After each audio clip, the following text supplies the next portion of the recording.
Olá, sejam todos bem-vindos a mais este Estação Exalc, o podcast da Escola Superior de Agricultura Luiz de Queiroz, do campus da USP em Piracicaba. Você que está acostumado a ouvir esse podcast também sabe que a partir dessa semana iremos disponibilizar parte desse conteúdo nas nossas mídias digitais, principalmente no perfil Exalc Mídias do Facebook. Hoje, ainda que de forma remota, conversamos com a professora Aline César, do Departamento de Agroindústria, Alimentos e Nutrição. A docente atua no Laboratório de Higiene e Laticínios e atende também alunos do curso de Ciências dos Alimentos da Exalc. É isso, Aline? Tudo bem? Tudo bem, isso mesmo. Obrigado por Agradeço nos o atender, convite. gentilmente aí nesse período difícil para todo mundo isolado dentro da sua casa, né? É. E a gente tem um tema muito importante para conversar, que é justamente o cuidado com os alimentos, né? Eu sei que a professora trabalha nessa linha e eu vou logo soltar a primeira pergunta. Diante desse atual quadro de pandemia por coronavírus, tem muita gente associando o risco de contaminação a partir dos alimentos, né? A partir de alimentação feita de origem animal. Como é que funciona esse tipo de cuidado, professora? Procede essa informação? Uhum. Bom, agradeço o convite, Caio. Eu acho que é um assunto super importante de ser comentado e divulgado. E iniciando então com essa sua pergunta, geralmente os animais de produção, né, os animais que vão dar origem aos alimentos de origem animal, eles são fontes de transmissão do coronavírus desde que eles estejam contaminados, né? Como existe essa advertência ou recomendação de que se deve evitar o contato com esses animais, muitas vezes o consumidor realmente associa, né, que esses animais ou o consumo de produtos de origem animal podem transmitir o coronavírus. Mas, na verdade, o vírus do coronavírus, ele é um vírus RNA. Vou explicar um pouquinho o que seria isso. Na verdade, esse vírus, ele precisa do mecanismo, né, de transcrição genética de um ser vivo. Então, ele vai usar esse mecanismo de um organismo vivo para expressar os genes deles e as proteínas que ele precisa. E, a partir daí, ele poder se multiplicar naquele organismo. Então, em relação aos alimentos, os alimentos eles já são, vamos dizer, organismos mortos, né? Então, mesmo os produtos de origem animal, eles já não têm esses mecanismos funcionando. Então, o coronavírus ele não consegue se multiplicar nesses alimentos. Então, existe realmente essa associação, mas devido aos cuidados higiênicos de procedência e de manipulação desses alimentos, então o risco é muito baixo. Até hoje não se tem nenhum relato de contaminação ou transmissão do coronavírus por alimentos. Mas o que é importante aqui é deixar bem claro que esse alimento, principalmente os de origem animal, eles têm que ser cozidos, né? Não devem ser consumidos crus ou mal passados, então que atinjam uma temperatura de no mínimo 71 graus Celsius, né? Para poder estar ingerindo esses alimentos. Então, não procede no sentido de que o coronavírus não consegue se multiplicar nos alimentos, mas que realmente existe essa associação do consumidor, né, entre os animais e o consumo, mesmo não só pensando na carne, se a gente pensar em leite também, é a mesma ideia. Professora, então, independente se for de origem animal ou vegetal, não há esse risco desde que a gente proceda e tenha as boas práticas de manipulação, né? Os cuidados são os mesmos, tanto para alimentos de origem animal ou vegetal vão ser os mesmos, né? E além desses cuidados com higiene e do ambiente, de processar a carne, como você falou aí, da a temperatura da água e tal, tem alguma outra medida que a gente pode evitar a contaminação por esse vírus? Sim, a gente pode pensar no seguinte, né? As outras medidas, além dessas que a gente ouve muito, né? Que são a higiene pessoal e a higiene do ambiente, é muito importante que nós estejamos sempre muito bem hidratados, né? Ou seja, que a gente esteja sempre tomando água e que essa água seja própria, né? Para bebida. que se possa continuar fazendo, mesmo de forma reduzida, algum exercício físico, né? Isso é importante.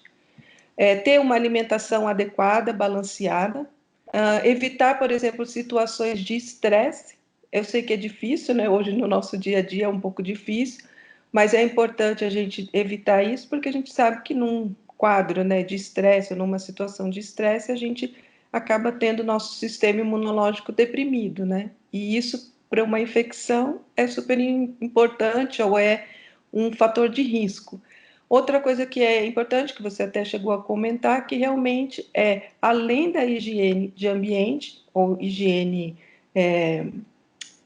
é, higiene, ai, esqueci o Do nome, ambiente que a gente está ali e a, processando, mas e a higiene pessoal, desculpa, e a higiene pessoal, a gente tem que pensar muito na parte de higiene, na manipulação dos alimentos, isso é muito importante também. Então, esse alimento não vai veicular, desde que também seja manipulado corretamente. Então, esses são os outros cuidados que a gente pode estar tomando e executando, né? Praticando essas práticas. agora, Aline, você tocou num ponto muito importante aí, né? Da questão da imunidade, né?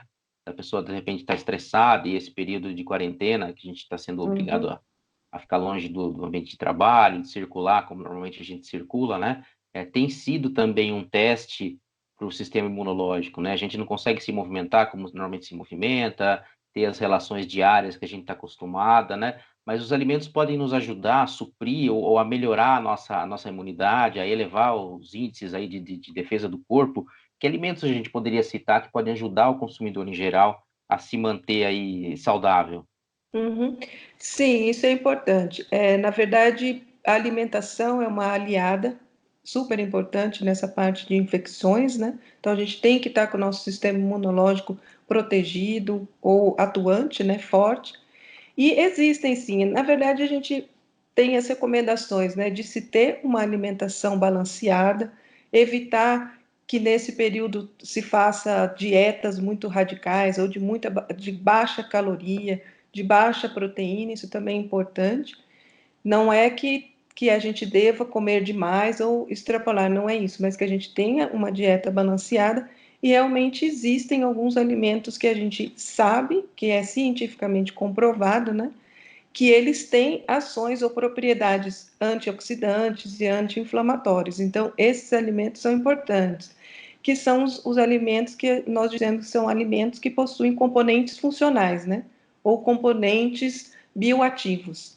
Então, esses alimentos são importantes. Eu posso citar alguns deles que a gente já sabe, né, que é cientificamente comprovado. Desses alimentos são as frutas cítricas, como laranja, abacaxi, limão, o kiwi. Eles são importantes porque eles são ricos em vitamina C, e a gente sabe que a vitamina C tem um papel antioxidante. Então, ela vai estar nos protegendo nesse período, ou em qualquer período da nossa vida, na verdade, né? Mas a gente ter o consumo desses alimentos. Outras frutas que são importantes são as frutas vermelhas, como a romã, a ameixa, a uva, a cereja. Essas frutas são importantes porque elas são ricas em polifenóis, e os polifenóis eles são antioxidantes, né, que nós chamamos, então ele reduz o estresse oxidativo e nos protege para um quadro de inflamação, por exemplo. Outros que a gente pode citar são as oleaginosas, as castanhas e peixes, mesmo carne bovina, que é rica em certos ácidos graxos, que são importantes. Então, os ácidos graxos, principalmente os insaturados, né, os poliinsaturados que nós conhecemos, eles são importantes, sim, porque eles também têm um fator, ou eles são protetores no sentido de nos proteger contra inflamações. E eu acho que tem mais um que também é interessante, mais uma classe de alimentos, que são as especiarias. Então, orégano, cardamomo, essas especiarias são importantes, que também já têm comprovadamente, né, ações antioxidantes e anti-inflamatórias. Mas é importante também ressaltar que não são alimentos que de um dia para o outro eles têm a sua ação. Então, isso, na verdade, é uma dieta que a gente deve ter balanceada, o máximo ou quando a gente puder, o tempo todo, né? Então, eles têm essa ação, e essa ação, na verdade, é gradativa, ou é enquanto, né, você estiver ingerindo esses alimentos. Então, não é uma coisa imediata, vou passar a comer agora e amanhã, não é assim. São alimentos, né, que têm essas... E esses alimentos funcionais, eles são importantes também para outras doenças, não só essas infecciosas, mas a gente sabe que eles nos protegem ou retardam, às vezes, muitas vezes, alguns sintomas, como do câncer, de doenças coronárias. Então, são importantes esses alimentos que nós chamamos de alimentos que contêm componentes funcionais. Isso é o que eu acho importante a gente ter em mente.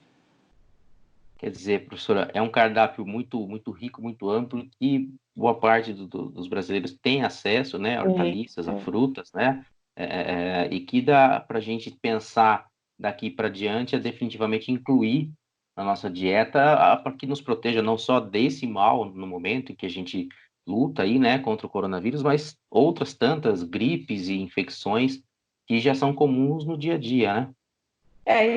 E realmente são alimentos que nós temos no nosso dia a dia, né?